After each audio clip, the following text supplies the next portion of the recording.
तानसेन अकबर के दरबार के नवरत्नों में से एक थे। वे अपने समय के मशहूर संगीतकार थे। ऐसा कहा जाता है कि जब तानसेन मेघ मल्हार गाते थे तो बारिश होने लगती थी।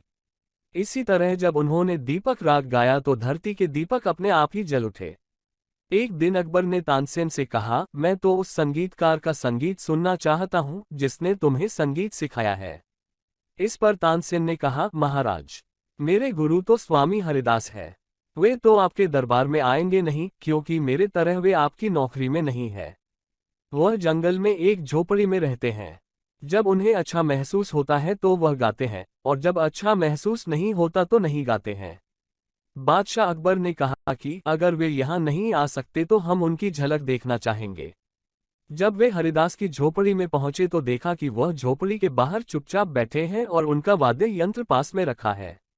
बादशाह अकबर ने कहा, तानसेन, क्या अब आने के बाद भी हम हरिदास जी का संगीत सुने बिना ही लौटना पड़ेगा? तानसेन ने कहा, मैं कोशिश करूंगा। थोड़ी प्रतीक्षा कीजिए। तानसेन ने गाना शुरू किया। थोड़ी ही देर बाद जानबूझकर तानसेन ने जरा सी गलती कर दी। इस पर उनके गुरु हरिदास ने तत्काल टोका और कहा कि तानसेन, इस तरह मत गाओ। और इतना कहकर स्वामी हरिदास ने खुद ही गाना शुरू कर दिए। उनके गायन में तो गजब का जादू था। बादशाह अकबर तो हरिदास के संगीत में पूरी तरह खो गए थे।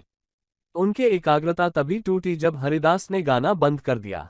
इसके बाद अकबर महल के लिए रवाना हो गए, लेकिन हरिदास का संगीत उनके कानों में गूंज रहा था।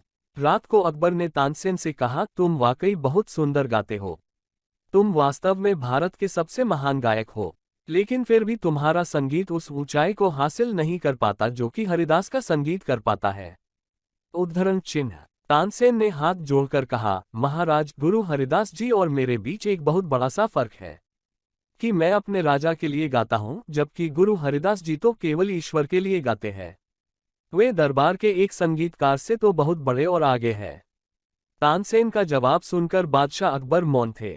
वे अपने आप से कह रहे थे, जो ईश्वर के लिए गाता है उसकी आवाज में दैवीय मधुरता तो अपने आप ही आ जाती है।